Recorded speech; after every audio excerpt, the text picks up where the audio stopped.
The Psyche of Success, the video blog that helps you reach the next level. Education, entertainment, and motivation to help you and your team succeed in business and in life. Subscribe, share, and learn. Welcome to the Psyche of Success with your host, Jody Holland. Hey guys, welcome to the Psyche of Success. I have an amazing guest with me today, Super Mike Grigsby. Mike and I have known each other for over 20 years now, met back in Abilene, Texas, when he was in a completely different life. I can't wait to talk about some of the stories that we've had over the years, talk about his version of success and what it means to find that right psychology of winning. So please help me welcome to the show, Mike Grigsby. Mike, you want to add anything about yourself? No, Jody, I think this will be fun. This is probably about 20 years overdue, but this will be fun. Yeah, it took me a while to figure out how to do video blogs and podcasting. So, but I am coming at you from the First Bank Southwest Tower in downtown Amarillo, where today it is sleeting outside. There'll probably be some nice black ice on the road by the time I go home. But in the my blank space studio. So, all right, let's get started. So, Mike, just kind of to start off, one of the things that I find most fascinating about you was the kinds of job transitions that you've made over the years. And you were one of my speakers at the growth conference this last year, and you told an amazing story about transitioning, but how you had the same consistency, even though the jobs look very different. So if you don't mind, kind of go into that a little bit. No, I think I've had enough job transitions either to be an expert or B, schizophrenic. I think it's one of the two there. It's a fun. I really find it incredibly fortunate to have had a lot of different jobs over the years. And, I remember not that long ago that, if your resume looked as varied as mine, you had difficulty either getting different jobs or things along those lines. But what I have found, and you mentioned it, I talked about it at the growth conference, was the one thing that I did, and I don't think I did it consciously except for the last few years, but the one thing that I've done over the years is I've stayed in the same type of work, but I haven't had the same type of job. And what I really mean by that is the thing that I bring with me to every employment I have, it's been the same since I was in third grade. My first job was actually as a barbershop valet.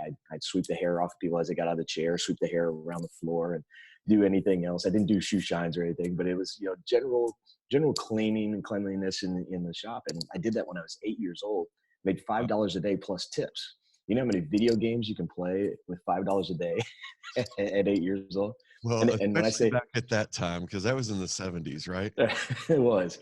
And what's interesting is and talk about playing video games now. We didn't have anything plugged into our TV. We had to ride our bicycle halfway across town to go to a place where the video games lived. You had to put a coin into a mechanical box and play until you either lost or your mom called you home. So, yeah.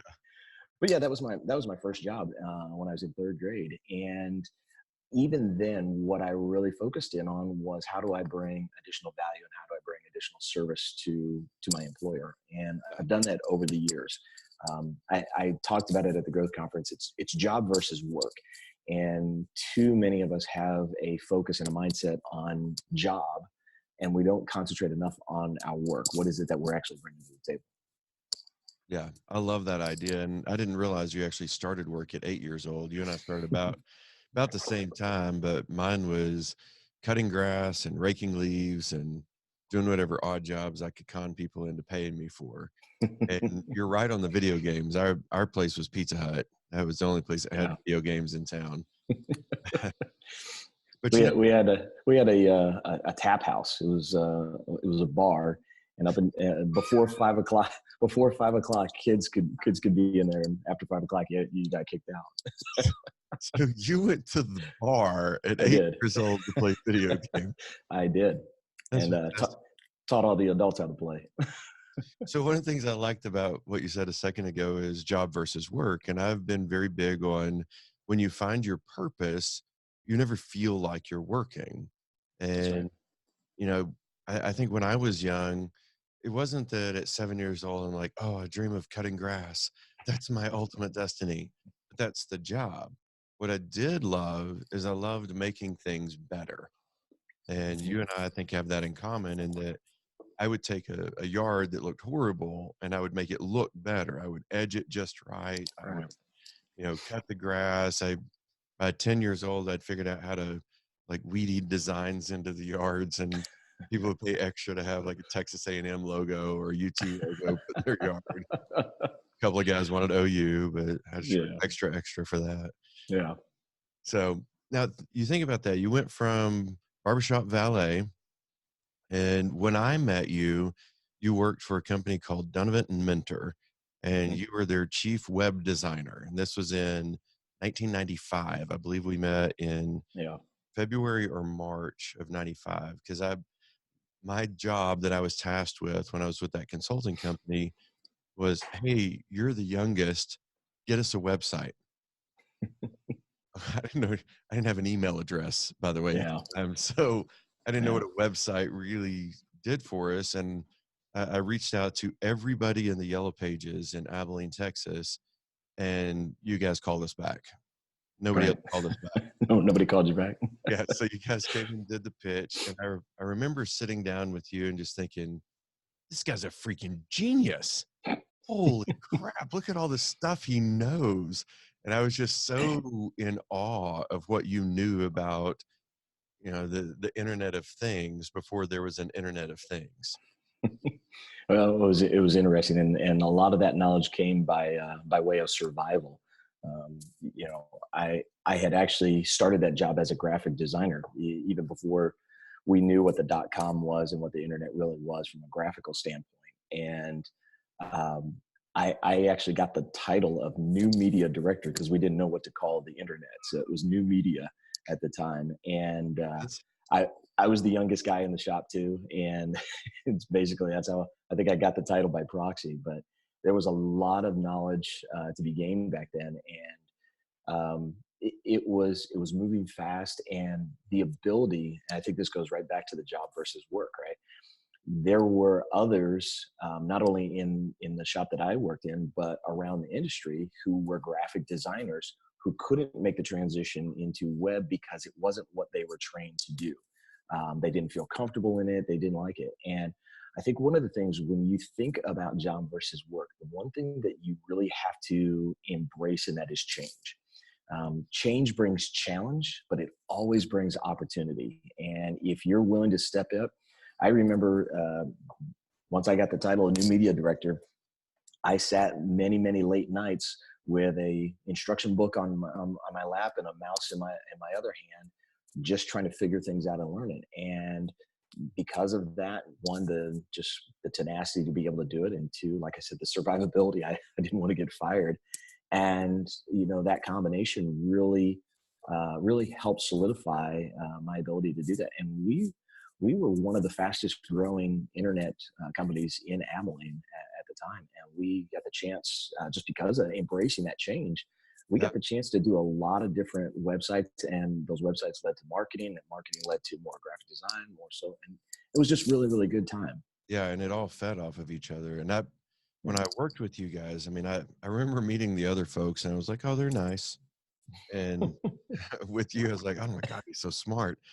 But I think the difference was what in something that you just said in there, you embraced the change and you weren't afraid to learn. And I think there's a Yeah. whole lot of Yeah. people that one of the reasons that they don't succeed at the level that they should is because they go, well, I just know what I know. And like you were describing those graphic designers, you look at the psychology of that, you either have a fixed mindset or a growth mindset. And that fixed mindset says, well, I know what I know and I can't know anything else. Right. And what you've Right. always done is said, well, I know what I know and I can't wait to know something else.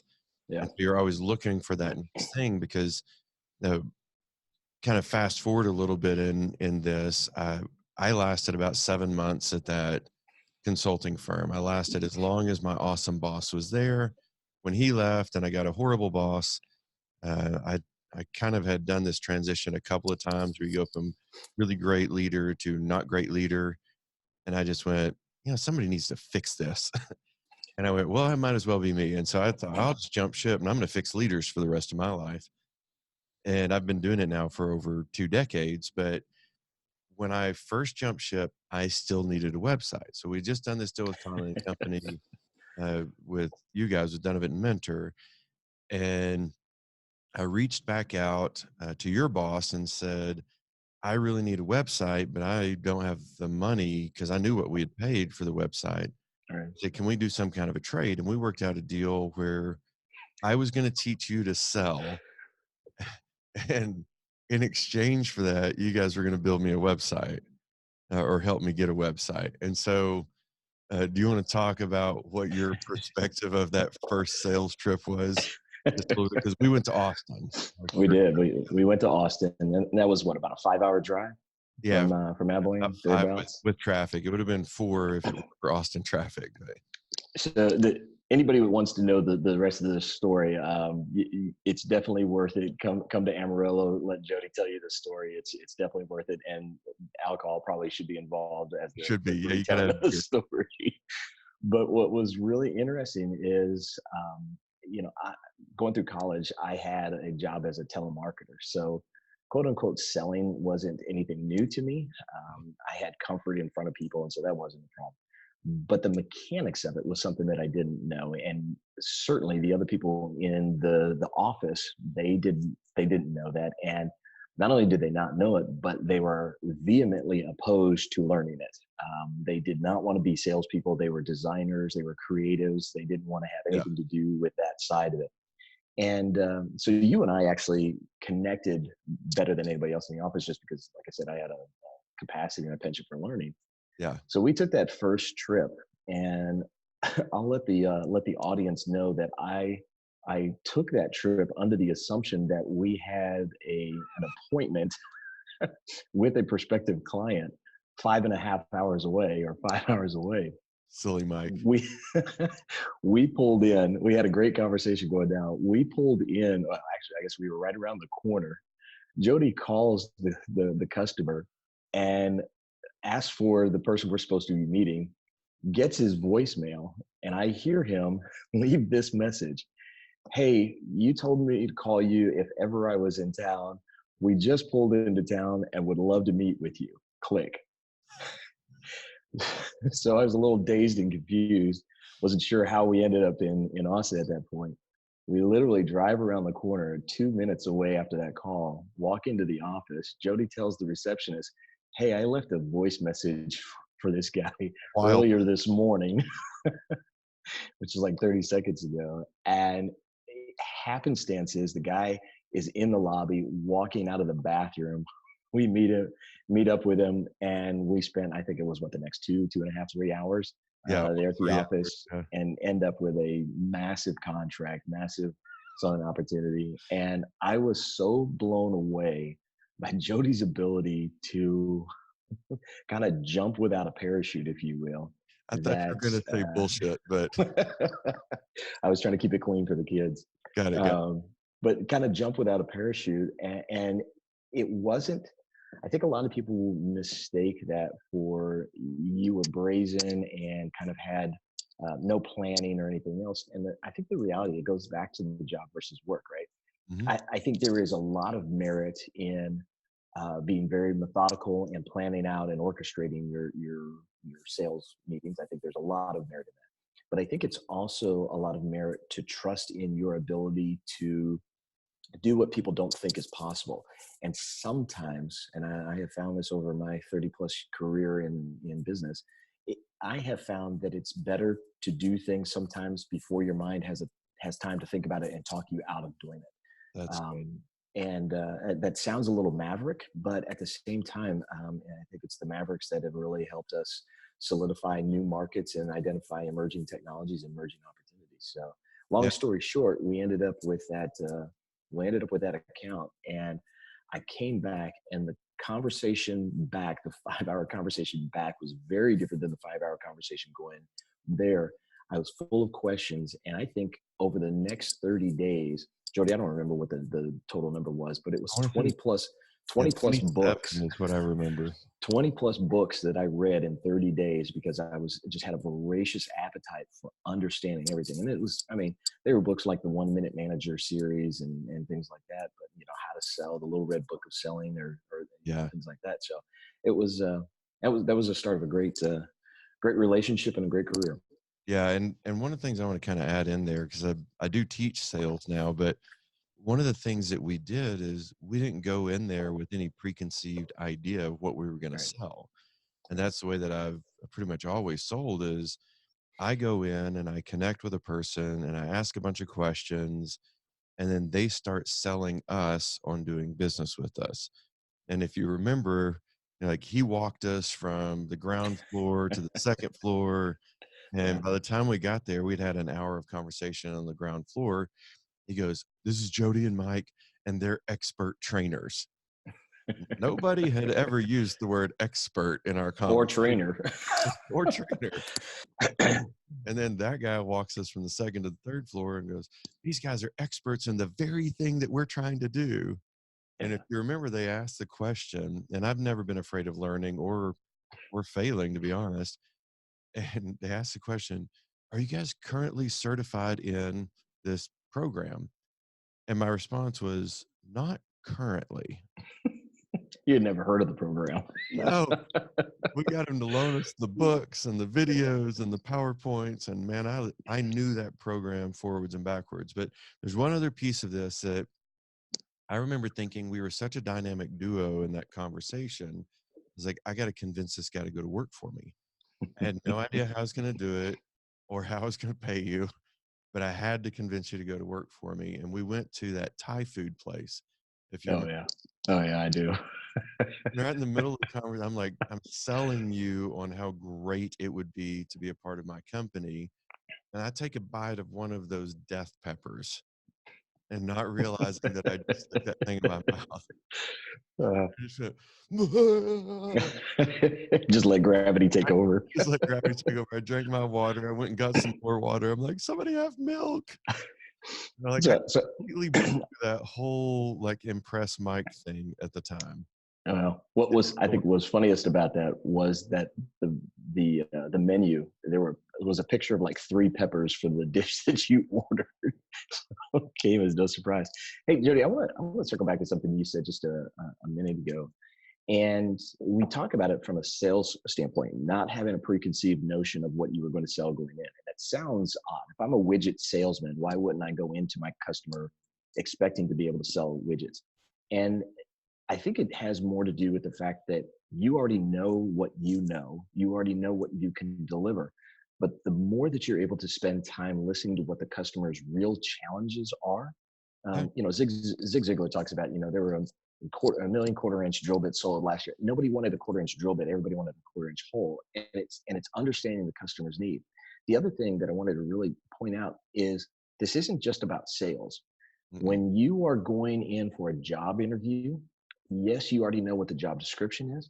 But if you don't have a preconceived notion of what you're bringing to the table, as in, I am a graphic designer, or I am a programmer, or I am a fill in the blank, then you actually get to bring a consultative mindset to that interview, and you are partnering with them, not just expecting them to hire you and give you a wage. And the mentality that you bring to that interview always sets you above because you have that consultative mindset and you are seen as a thought leader as opposed to just someone that has great skills or has the resume and the pedigree behind it. So going in without that preconceived notion is huge. Yeah, and I think, I see myself as a problem solver, and I think that's what you Yeah. are as well. And Yeah. right now you're running the smart city initiatives for a very major technology company and doing a phenomenal job. I watched you use that same tactic that I used in Austin when we were in another major city together for one of our mastermind weekends. And you go, "Hey, I'm going to call on this guy and see if I can meet with him." I don't know if you know where I'm talking about, but you call on a guy, you meet him, and you just pay attention to who he is as a human being. that connection ended up leading to a phenomenal contract for your company. Yeah. And it was the same kind of a thing. You didn't go in to say, I'm going to go sell you a bunch of switches, and I'm not great on technology, so all the other stuff. You went in there and said, what can I do to help you? Yeah. And that's the same thing we did in Austin. It's the same thing I've been doing for 20 years on my own, and for the 5 years before that for other people. What can I do to help? If I'm a problem solver and I'm proactive and I'm willing to learn and take some risk, I'm always going to be successful. But I think psychologically, there's a couple of components that you really have to pay attention to. One is you have what's called an internal attribution. I believe that I'm in charge of what happens in my life. External attribution, my circumstances would control me. I have Hmm. never believed my circumstances are in charge of me.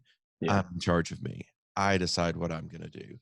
And then the second piece that I think is important is that growth mindset. So, from that psychology of success, when you have that mindset that says, I can learn whatever I need to learn, I may not know it now, but if somebody else knows it, I can learn from them. And you Hmm. just learn to master the next level of skill set.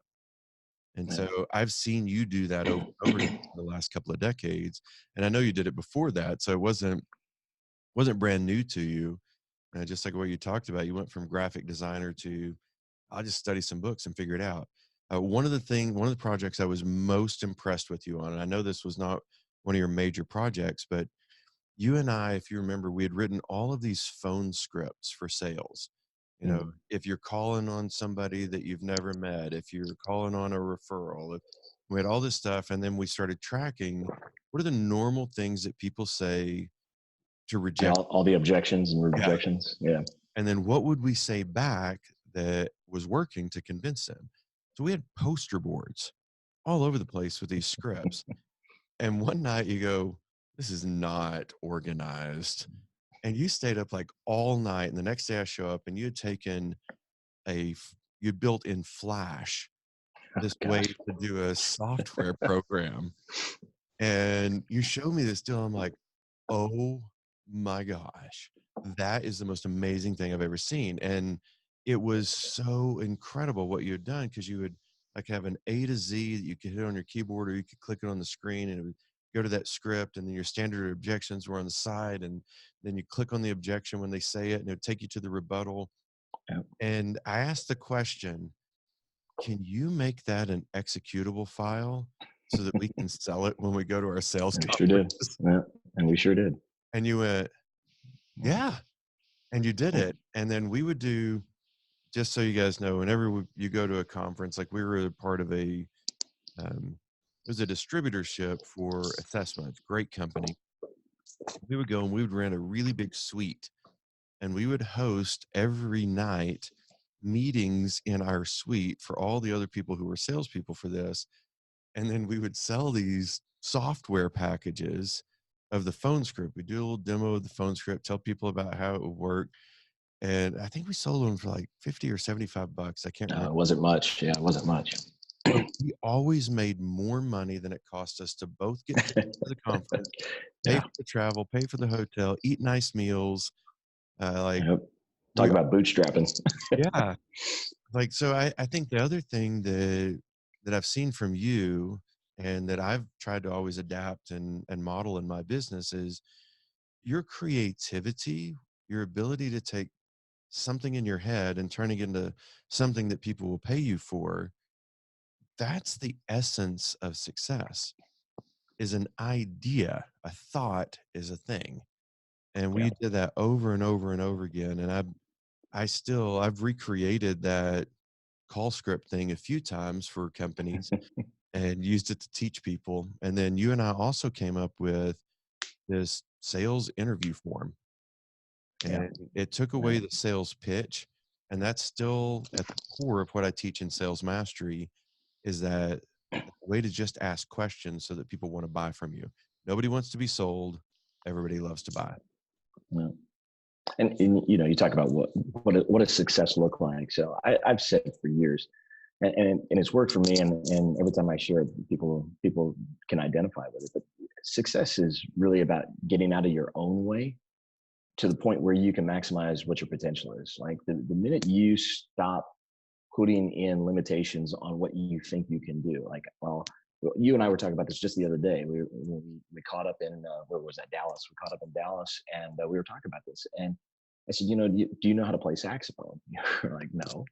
I said, okay, if you took 1 hour a day for the next 30 days to practice saxophone, you may not be Kenny G at the end of that, but you have 30 hours of practice, focused, concentrated practice on the saxophone, and you're going to be phenomenally better than where you are right this moment. And what happens if you take that another 30 days? What happens if you take it another 30 days?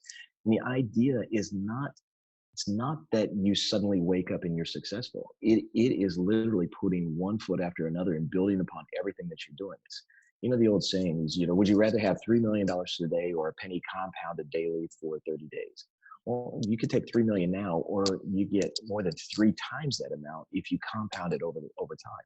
Yeah. And people don't understand. They get frustrated with the amount of time that it takes. But after 30 days, and you're sitting there with $10 million, do you really care that it took 30 days to get there? Right? Yeah. And that's the thing is, you think about just that practice. I was reading the other day, it was something Tony Robbins had put out about the training curve. And he said, so often what people do when they're trying to be a better leader or a better business person or a better salesperson is they go to a training and they get all the skills they need for right then that they can master, and they go apply some of them and they forget the others. So you have this curve up of skill set, and then you apply, and so you're better. So you started here, but you might come back down to here. And what you're talking about is that if you never quit the training and the practice piece of it, you just get better and better. And the advice I was given right before you and I actually went to Austin, a guy named Mac, and I think you probably remember Mac. He's passed away since then, but the advice that he gave me is go get your butt kicked. I go, excuse me? He said, you need the practice of rejection. Right now, you're afraid for people to tell you no. You need to get 30 people to tell you no in 30 days. Okay. So I said, all right, I can pretty much crush that one, I think. So in that next month, trying to be told no, I sold 500% more than I did the month before. Like massive upswing. So I did in my first year, I had done 6 figures in business. When you came on, we doubled that next year. And so, we were friends for a while and got the website and stayed connected. When I eventually convinced you to go to work with me, we took that thing from 112,000 to $250,000 with one question that you asked me. And I don't know if you remember the question. So why are we selling anything else? Well, no, that one came, but the first question you asked me was, how much repeat business do we get? That's right. Yeah. How much have you sold to anyone, resold to anybody? Yeah, that's right. Because you had what? You had opened, I think you had opened 60 new books of business in 1 year. Yeah. So that's it. So, I mean, for the audience, think about this. To onboard 60 new customers in a year and not focus anything on repeat business. I mean, that's a lot of money left on the table, and it takes infinitely less energy and resources to resell than it does to initially sell. So yeah, that was almost a no-brainer right there. Yeah. Well, to you, for me, I was like, what do you mean? I figure they'll call me if they want something. And the other thing too, Jody, that points to, and I don't know the nature of the business of most of your audience, but anybody that is in business in any respect, doesn't matter whether you own the business, whether you're in sales or not, I cannot emphasize enough the nature of the customer service side and the customer experience side, because when I came back and started calling on those 60 accounts that you had opened, a lot of them were like, we wondered where you had gone. We love this. We didn't know how to get back in touch with you. We've been trying to figure out how to do this again. And so making sure you have that consistent experience, or at least an enhanced experience, will do phenomenal wonders for the growth of your business. Yeah. And that, honestly, I know that sounds so simplistic, but that was one of the most life-changing lessons for me, is that I've focused so much on, let me just take care of people, make sure they have a great experience, and find ways for them to keep doing business with me. Right. And now my model is, I don't typically do a whole lot of one-off stuff at this point. I always try to develop that 3, 5, 10-year relationship with a customer. I got one customer that I've got 20 years of consistently doing leadership development and coaching for them. Great customer out of San Antonio. And it was just such an easy concept once I Yeah. really got it in the forefront of my mind. And Yeah. so that's one of the next lessons I think for the audience is just give them that great experience and stay in touch. You're not quote unquote irritating them with marketing. You're giving them more great content. So now I've got 1,500 plus people that get an email from me every single week with 90 seconds of content, just a 90-second video. I've got, over 1,000 people on Facebook that watch my stuff every week, and building up Instagram. I'm doing those things not because it's like, oh, I need to be hustling and grinding. I'm doing those It's because, for the experience. Yeah. yeah, it creates a better experience, and it's what your Yeah. clients deserve, is that you give them something before you ask for something. Yeah. And I mean, the benefits, the rewards on the backside of that um, cannot be dismissed. So I heard this, I guess, kind of an illustration was that, in horse racing, the winning horse gets something like 3 or 4 times what the next, earnings wise, what the next horse does. But he doesn't have to be 3 or 4 times faster than the next horse. He only has to be incrementally faster than the next horse. Even in And that, when you think of well, and you think about, if you're an employee or if you own your business or whatever it is, you don't have to be 5 times better than the next guy. You have to be incrementally better. You think about like a standard distribution curve. What you got 2% on the front side, 2% on your back, and the rest is the massive distribution in the middle. So you yeah, only have to be, and there's only 2%. You're only fighting really with 2% of the crowd.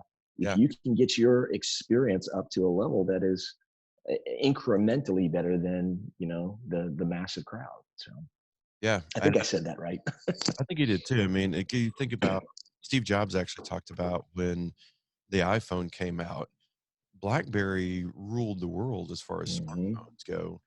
He just removed the buttons and made the screen bigger.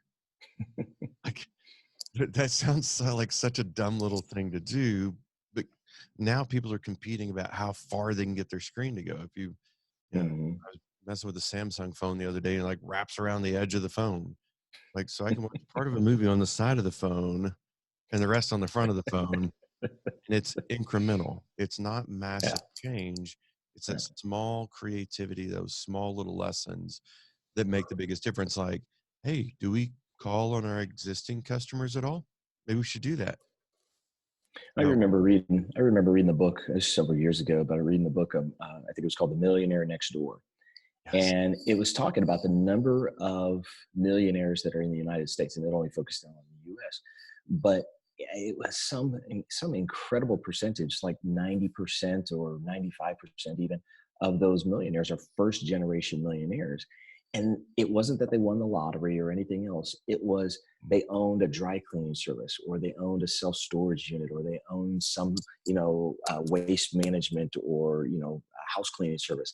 And the idea was that they've been in business for 30 years, and they're independently wealthy now because of that. So I say that because as you are able to control your metabolism on your growth and your evolution in your business, and you plan for the long haul, not just what you're going to do in the next quarter or what you're going to do in the next yeah, year, you will have substantially more. This is the penny compounded over 30 days. You'll have substantially more, yeah, and you'll actually be able to deliver a better service and a better product to your customers, because you're not trying to be everything to everybody. You get to have the singular focus on a lot of things, and you metabolize that over a long period of time. You have to realize, anytime that you are bringing something new and avant-garde to your customers, there is a choke point for their adoption level on that. And if they can't adopt that, and if they can't integrate that into their day-to-day routine, the likelihood of you either one getting the initial sale or two getting some additional sales on the backside, it's going to be very, very low. I do this in my work now. I meet with a lot of municipalities and a lot of governments, and in public sector work, that choke point is really, really low, and people don't understand. Now, I spent 13 years on the customer side in public sector, so I understand the game a little bit better. But the reality is, if you can help your customer control their metabolism rate, not what you need to make to cover your quarterly or monthly numbers, but if you can help them to control their metabolism rate, you become a trusted advisor, and you get to be in there for the long haul. Because you have to realize, for them, it is equally costly to get a new vendor or supplier as it is costly for you to go get a new customer, right? That door swings both ways. And if they get somebody that they're working with and enjoy doing that, they're going to be with them for the long haul, because they don't want the cost and the expense and the overhead of having to onboard somebody new. Well, there's two things you said in there that really struck me. One is, when you develop that relationship as the trusted advisor, you actually take away the commodity aspect of the work that Absolutely. you're doing, particularly in Yep. professional services. So Absolutely. It's no longer about, well, where can I get this cheaper? It's, I like this person, I trust this person, I'm going to stay here. Yeah. Then the second thing that I got from that is that when you are consistent in your personal development and growth, that practice that you do and that growth that you do get better and better, but you also elevate your client's potential at the same time. Like, as I grow and I innovate, I have more to offer to my client, so I can help my client go further. And that's one of the things that I've really worked on over the years. And I remember two different lessons kind of related to that. One was, I was in Houston, Texas, working with Harris County, and the HR directors at the appraisal district. She looked at me and she said, "If you figure out this next generation, you will make a holy fortune." And I went, "Okay." Homework assignment. Yeah. So I started studying generational perspectives, and that's been really at the core of what I've done for the last 17 years. And then the second thing that I got is that, in working with a client, they said, "You know what? If you can show us how this is actually getting us results, then we'll stick with you." And I went, "Okay, well, what's important to you? What metrics do you want to know?" And the two metrics were turnover and productivity. And so I started reading everything I could find from, universities and articles and journals on how do you measure productivity improvement in any business, and how do you control turnover. And I came up with formulas for the way to do that. And now I use those formulas, and I have people evaluate what it's costing them when we first start.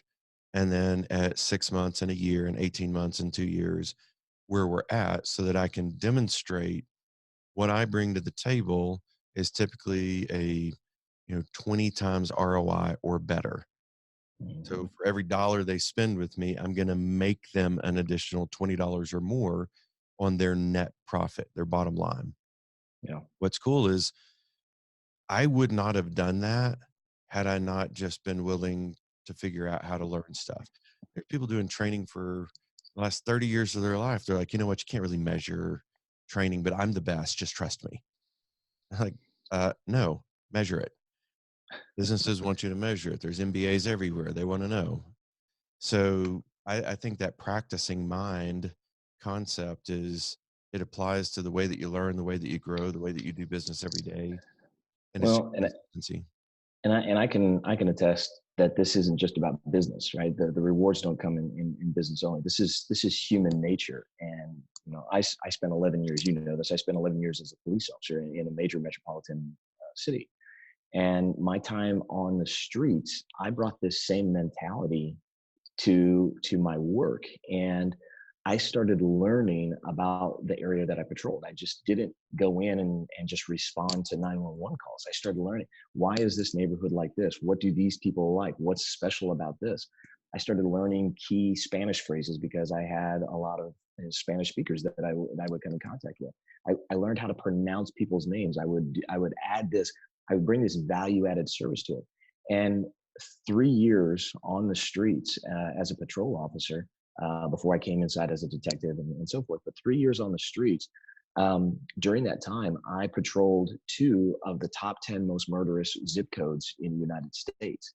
And during that time, I was involved in 5 physical altercations, and 4 of those altercations were started before I got there, not after.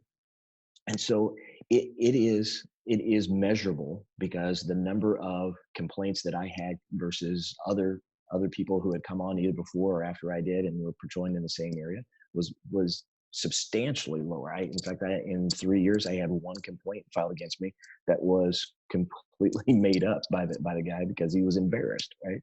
Yeah. So it was this type of mentality and this type of mindset approach isn't just about business, but it applies across life and just understanding and don't go in with preconceived notions for sure. Yeah. So I'm gonna kind of pull this to a close here, but I want to talk about just as we wrap this up, if a couple of questions for you. One, do you have a quote or a book or something that you would recommend that everybody needs to read and understand? And then the second is, what is the most important lesson that you think you could share with the audience about how to find and achieve success? Mm. And then I have a third question. I just remember it as well, but let's do those 2 first. So as far as a lesson goes, I mean, there's so many things swirling around in my head. But I think one of the key lessons to success is, I remember I had a college professor say this, is that you have to remember that 1, there is no place called smooth sailing, and 2, everything is subject to change. And if you can remember those 2 things and wrap your life around those 2, what I'll call tenets, I mean, those are 2 maxims that I have not seen. They're almost immutable. There is no place called smooth sailing, and everything is subject to change. Then you don't take things personally, and I think that's the biggest thing. You don't take things personally. That's good. Hits against you, or comments or criticisms or anything, you just don't take it personally, and you grow and evolve out of that. Gosh, there's too many great books out there to say here's the one that everybody's got to read. But I think I think a great starter book is The War of Art, if by Stephen Pressfield. So I'm not going to say that that's at the top of my list, but it's one that I think really begins to open up these the points and the topics that you and I are talking about today. Because in that book, he reminds us that everything is an internal kind of wrestling. right. It's not your circumstances outside. I think that's where your growth begins. Yeah. Yeah. One of the quotes in that book that I loved was when he's talking about how he interviewed this guy. He says, "Do you only write when you're inspired, or do you write when you're out of discipline?" He goes, "Oh, I only write when I'm inspired, which is at 9 a.m. every day." So Yeah, I there's like that. discipline to inspiration. Um, Absolutely. and then the final question I wanted to ask you, when you think about your definition of success, how do you know when you are living a successful life? Um, I think first of all, you'll know it because you're not thinking about it. And what I mean by that is, um, if you've ever been involved in any kind of activity where you get so engrossed in the activity that you lose track of time, you lose track of space, you lose track of awareness, um, and then you kind of snap out of it, and you're like, "Wow, I didn't realize how much time has passed." When you're in that, people call it the flow or in the zone or whatever it is. That's when you are in a very successful mode, Yeah. and you're not paying attention to it. It doesn't mean that you're not making adjustments to correct or improve or enhance.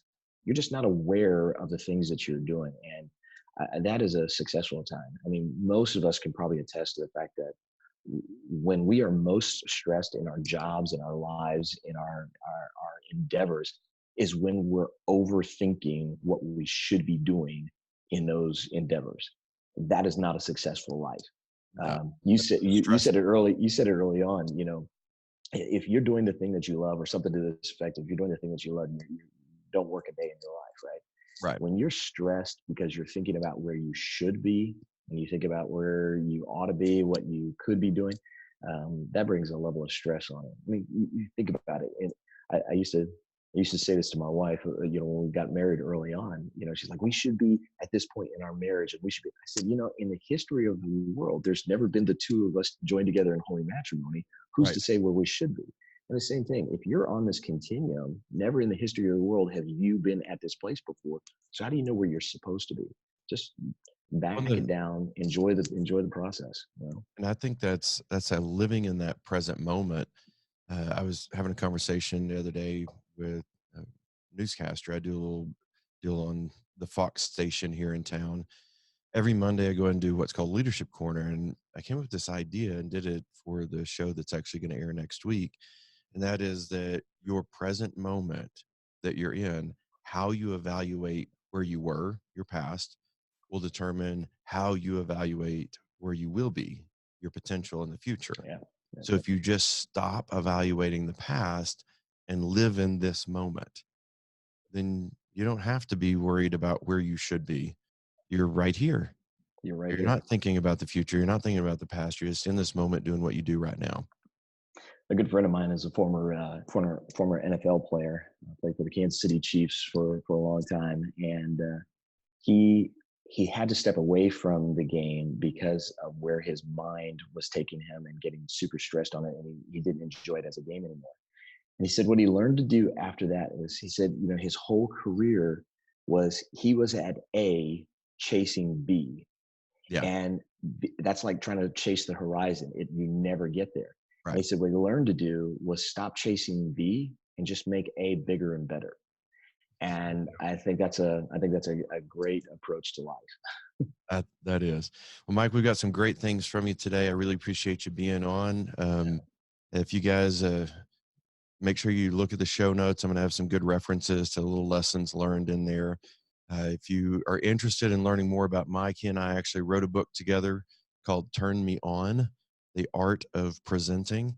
Find that on Amazon. Love for you to pick up a copy of that. And we are working on a new book, and it is the primary title is Bold Culture. We're still kind of working on the subtitle, but you are going to love it. And we will be doing a conference coming up this next year, teaching organizations how to create that bold culture for success. So thank you again for being here. Thank you, listeners. Make sure that you subscribe to the podcast. Make sure you subscribe to the YouTube channel. All of that information is in the show notes. We will see you on the next episode. Thanks, guys. Thanks, Jody. Thank you for listening to The Psyche of Success. Give us a 5-star rating, subscribe, share with your friends, take out billboards about how much you love us if you want, but just make sure to apply the lessons learned and live fully into your potential. We'll see you next week for another episode of The Psyche of Success.